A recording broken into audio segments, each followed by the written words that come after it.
بسم اللہ الرحمن الرحیم نحمدہ ونصلی علی رسولہ الکریم وعلی آلہ وصحبہ اجمعین ان اللہ وملائکتہ یصلون علی النبی یا ایھا الذین آمنوا صلوا علیہ وسلموا تسلیما اللہم صلی علی سیدنا مولانا محمد وعلی آل سیدنا مولانا محمد وبارک وسلم کما تحب وترضى بأن تصلی علیہ صلاۃ وسلاما علیک یا رسول اللہ۔ اللہ تعالیٰ کا لاکھ لاکھ شکر ہے کہ ماہ رمضان کی برکتوں سے اس نے مالا مال کیا اور عید الفطر کی روحانی خوشی عطا فرمائی۔ لیکن آج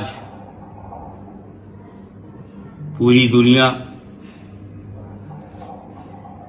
کورونا وائرس سے پریشان ہے، تکلیف میں ہے، لیکن عالم اسلام میں مسلمان کو دو وائرس نے اپنا شکار بنایا ہے۔ ساری دنیا کو تو کورونا وائرس نے، مگر مسلمانوں کو دو وائرس، کورونا وائرس اور اسی کے ساتھ ساتھ اسرائیلی وائرس نے بھی تباہ برباد کرنے کا ارادہ کر لیا ہے۔ ہماری بے بسی و بے کسی کی کا عالم یہ ہے، اپنے گناہوں سے توبہ اور فلسطین کی بقا کے لیے دعا کے سوا ہم کچھ کر بھی نہیں سکتے۔ اسرائیل ایک ایسا چھوٹا سا ملک ہے کہ جتنا وہ اقوام متحدہ کے ذریعے بنایا گیا تھا، اس نے اپنے پڑوسیوں کی زمینوں کو ہڑپ کر اسرائیل کو اس کا دگنا تگنا بنا دیا ہے۔ یہ ایک ایسا ملک ہے جس نے اپنے تمام پڑوسی ملکوں سے زمینیں چھینی ہیں جو یونائٹڈ نیشن نے انہیں نہیں دیا تھا۔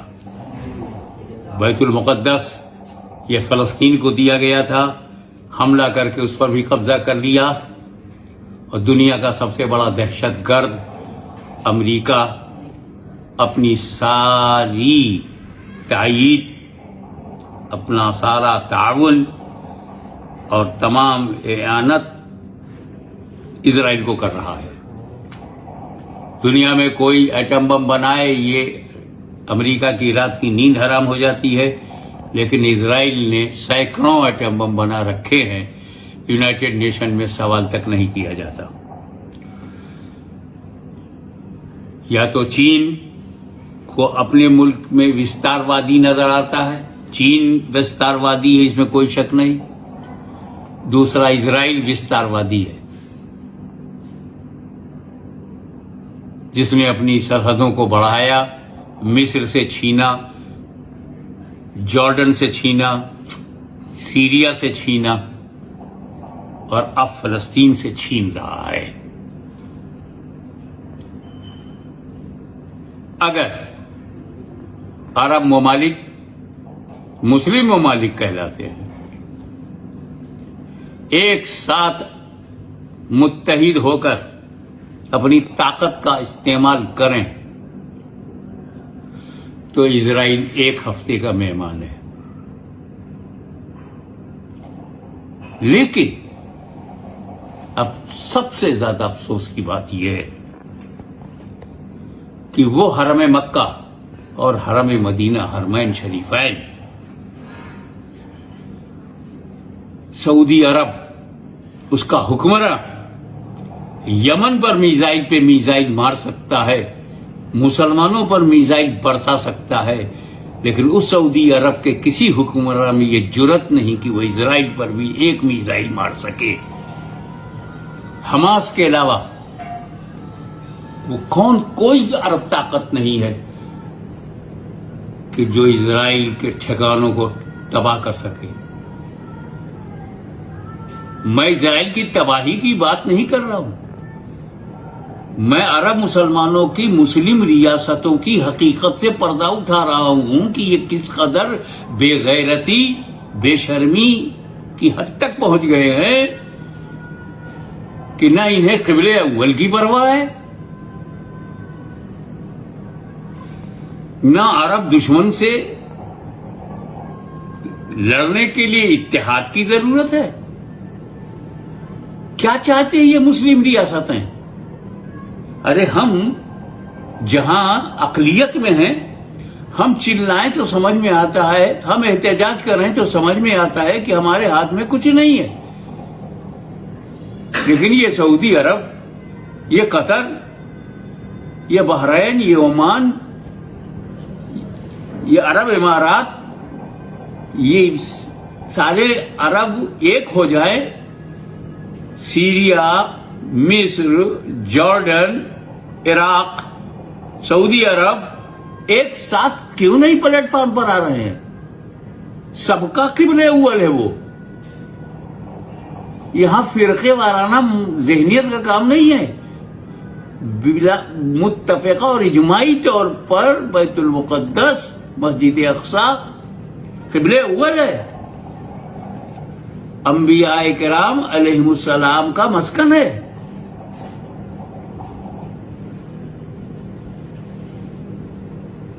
ایک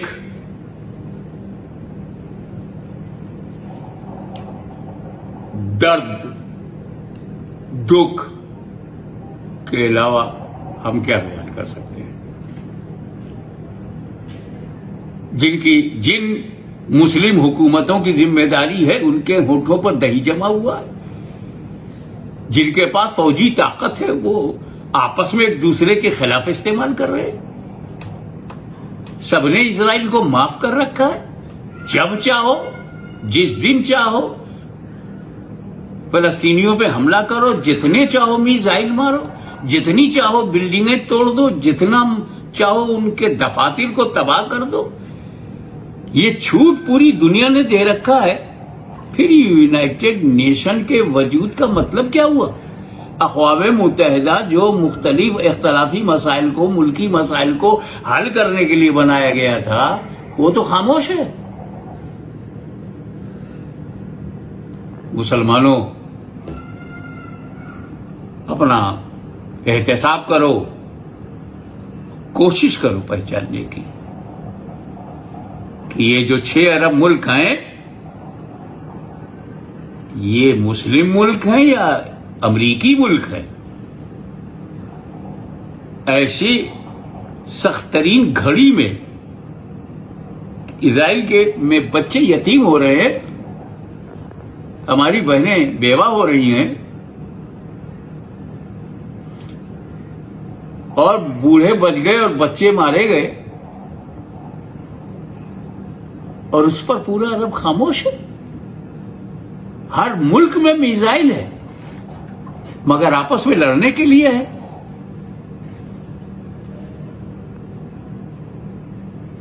ہم کو سب سے زیادہ شکایت سعودی عرب سے ہے کہ وہ لڑنا بھی جانتا ہے، مگر شرط یہ ہے کہ مسلم ملک ہو تب لڑے گا۔ وہ میزائل بھی مارنا جانتا ہے، مگر شرط ہے کہ وہ عرب ملک ہو تب وہ میزائل مارے گا۔ اور آج تک کسی بھی ظلم کے بدلے میں اسرائیل پر سعودی عرب نے کوئی حملہ نہیں کیا۔ یہ میرے 1964 میں کہی ہوئی بات کی دوبارہ تصدیق ہو رہی ہے کہ یہود اور سعود بھائی بھائی ہیں۔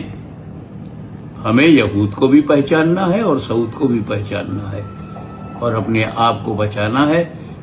ہندوستان کا مسلمان زخمی ہے، درد ہے، لیکن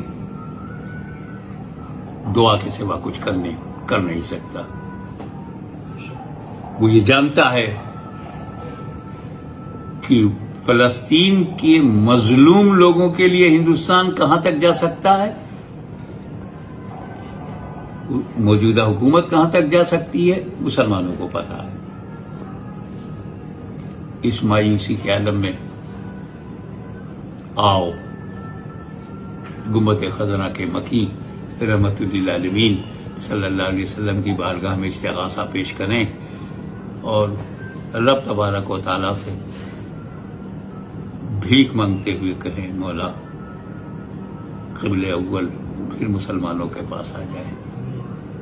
آمین ثم آمین. وآخر دعوانا الحمد للہ رب